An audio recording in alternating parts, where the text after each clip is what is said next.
how to get art commissions and sell your art online. I've categorized this video into several parts. The first part is all about driving traffic and getting sales. And then the second, smaller part is about communicating with your customers in order to make sure they keep coming back for more art commissions. Let's start with how to drive traffic, how to get art collects, and how to drive warm leads towards your art practice. There are basically 4 ways to driving traffic towards your art. There's the old way of driving traffic with exhibitions and art fairs, which can be extremely powerful to find new collectors, especially art fairs. Most galleries find the majority of their new customers on art fairs. When it comes to driving traffic online, there are 3 ways: organic social media growth, advertisement, and SEO. All 3 ways are being used by artists to find commissions, and all 3 ways can generate amazing results depending on the type of art you make. If you make abstract art, for example, you should not use any SEO strategies to find commissions because there is simply not enough search traffic to be used there. If you make portrait art commissions of pets, for example, then you should definitely use SEO strategies, and SEO will probably be your best option. Here's the thing, when it comes to driving traffic, all traffic is created equal, but some traffic is more equal than others. If you are offering pet portrait commissions, 100 people coming on your website from a Google search based on the search term buy pet portrait art commission or buy pet portrait commissions is going to be way better than 10,000 people coming on your website from a random social media post that went viral. And with better, I mean that it's going to generate more money for you, because in the first example, the leads are warm leads. These are actually people searching to pay for an art commission. In the second example, you are getting random people, of which most are not interested in art commissions at all. And this is one of the big problems most social media artists have, in that they don't have any warm leads that are interested in the product they have to offer. This is why an art fair is so powerful. Many of the people walking on that art fair are actually interested and searching to buy art, which is simply not the case on Instagram. And so for artists who have art in line with search terms like pet portraits, for example, it's essential to have a blog and make articles in line with search terms around portrait art and pet portraits, as well as YouTube videos around those keywords, and even use Etsy and Amazon because there is some search traffic on those websites as well. Now, if you have seen some of my other videos, you know that I'm not a fan of Amazon and Etsy for a lot of reasons. And for most artists, this will not be the smartest decision for you, but in some rare circumstances, mainly when you want to profit on existing search traffic, those places might be a good fit. Another thing you have to consider is going for paid advertisement, especially when you have art in line with keywords, which makes it very easy to target particular potential customers. And when we are talking about advertisement, I mean both advertising using particular keywords on Google, as well as making audience groups and customer groups based on the traffic you are seeing on your website. And then creating retargeting campaigns around those audience groups. Now, these are only things that are possible if you have a website and if you are driving traffic to that website. If you don't know anything about that, it's not a problem. I have a video called Best Place to Sell Art Online that will help you a lot with that. And then the third thing we have to drive traffic besides advertisement and SEO is regular organic social media traffic. Now, this traffic is what artists use the most to build a brand and drive traffic to their sales pages. But this is actually the least effective way of all the ways we have summed up in this video. And so growing organically on social media is going to get you the least amount of sales in the short term, mainly because the people you are targeting are not warm leads. They are cold and are not searching for the things you have to offer. Organic social media growth can be great for brand awareness, especially if you are going somewhat viral with at least some of your videos. And building a brand is what can turn a professional artist into a Damien Hirst, for example, but it's not something that will get you short-term results. And so I would not put all your eggs in that basket. This is, by the way, one of the big mistakes that I made in the first couple of years. I was putting way too much effort in social media because somehow I believed in social media. One last thing I want to emphasize about driving traffic towards your art is that it's important to take notice of the type of art you make as well. Some art is more suited for one way of driving traffic than for another way. If you make abstract art, for example, it's almost impossible to get art commissions through SEO efforts because nobody is searching for someone that can make abstract art commissions on Google. In other words, the demand is just way too low. And so no matter what you do as an abstract artist, unless you are famous, you will simply not get enough art commissions through SEO efforts. That's just the way it is. And so I hope you understand that the medium you choose to drive traffic is 50% of the equation. If you make portrait-led art commissions and you are only sharing your work on Instagram and not using SEO strategies, then you are simply going to lose against somebody who does. It's that simple. And so this is something that you have to be aware of. If you are an Instagram artist and have been trying to grow organically on Instagram for the past couple of years and didn't saw any results, then that might have been the problem. The fact that you were trying to grow organically on Instagram.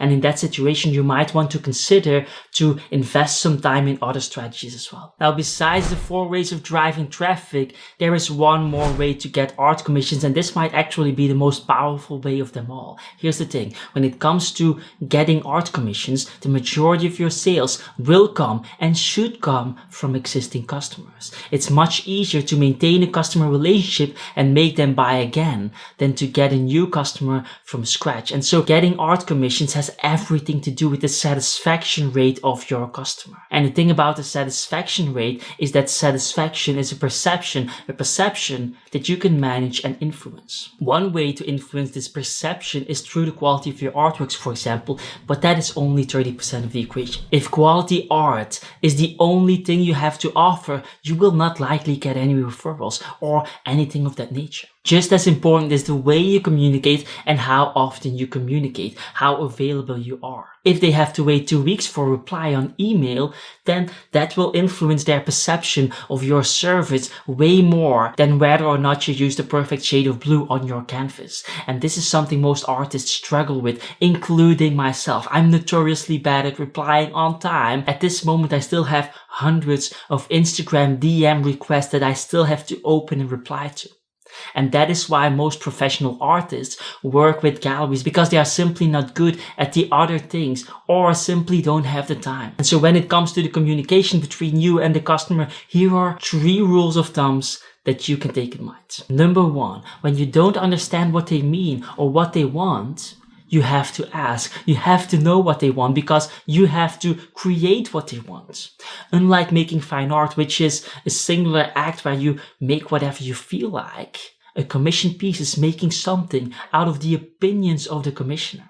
And when you are trying to find out what they want, don't be afraid to ask several times until you know exactly what they expect so that you can exactly deliver on those expectations. Some of the things you should definitely ask for are the goal of the project. What outcome are they looking for? What's their budget? What's the deadline? Are they okay with the process? And be upfront about that process. I will do this for you, and here's how that's going to look. I'm going to make 5 sketches and contact you to get feedback on those sketches, and that will take 2 weeks, and then afterwards it will take another 3 weeks to make the final product. And during that process, I will contact you once or twice with some update info. Is that process okay with you? Question mark. What art style did they have in mind, and is this something you can deliver on? Once you have established all the things you have to know from them, write them down and read that checklist before you go on the phone with them. The second rule is to actually communicate and keep them updated on what is happening. If something happened, there's a problem with a shipment or with the website, or you were sick or something that resulted in a delay, communicate that with your customer.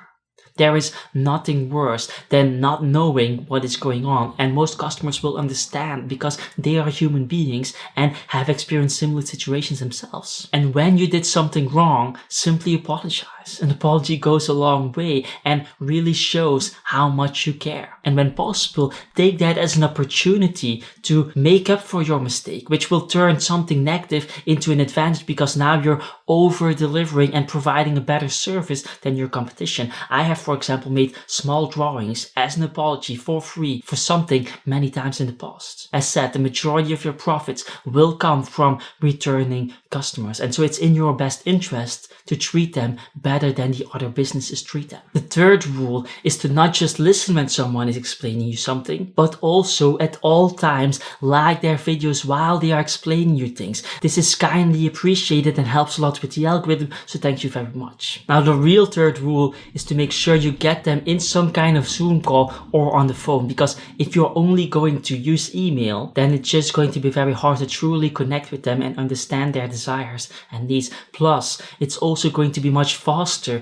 to go over something on the phone instead of having to go back and forth through email all of the time. Now, besides all the things I've mentioned, there are some administrative details that you have to be aware of, as well as some legal boundaries you have to take into account. Building an art business where you draw fan art on commissions might sound ideal because of all the search traffic that exists around fan art, but the truth is that most of those things are completely illegal, and once your business takes off, it might get shut down because of the rules of law that you unintentionally broke. I have a video on fan art and copyright infringement that explains that in full, and so I'm not going to dive into that in this video. What I am going to say is that you cannot fall for small legal details. Don't let that stand in your way, and don't let that be an excuse to not do anything. Let's give you an example. Let's say you don't know anything about the terms and conditions or privacy statements for your website. What you do here is you go to a professional, successful artist that you admire and has an established career. You go to their website where they sell the products that you want to sell. Click on the terms and conditions page and then just copy paste it and then change everything to make it fit your particular business. Is this the most ethical way of doing stuff? Perhaps not for some people, but as a beginning artist, you simply don't have the time or money to pay lawyers to make customized terms and conditions page for your business. And so this is everything I will say about the legal aspects of your practice. Make it yourself as easy as possible. Don't reinvent the wheel and just copy paste processes that have proof of work from other artists. Another way to find art commissions is through sites where you can list your services, like for example Fiverr or Craigslist or things like that. Now the reason I didn't mention those websites is because of a couple of things. First of all, this is not a practical advice for fine artists living in Western countries, because you will always find talented artists living in developing countries who have way lower standards of living, who can do the same job much cheaper. And so you cannot compete with these people through SEO sites like that. You can on Google and YouTube, because the best articles and videos will win on those sites and not the cheapest ones. Same goes for advertisement. And so, yes, Craigslist is a great place to find art commissions easily, but you will never have a fulfilling art career if you are living in the West and you are relying on websites like that. Because it's simply not fun to make a piece of art and only get $25 for it or something. Now, all this said, if you are looking for more info on art commissions, I have another video on it. It goes much deeper into the psychology of art commissions, and to some extent is a more expert version of this video, but it's a very old one. I think it's one of the first videos I have ever made, and therefore it's also kind of awkward because, objectively speaking, my presentation style in that video is really bad. It's almost like I'm a different person. But if you can stand that, hope to see you there. Ciao, ciao.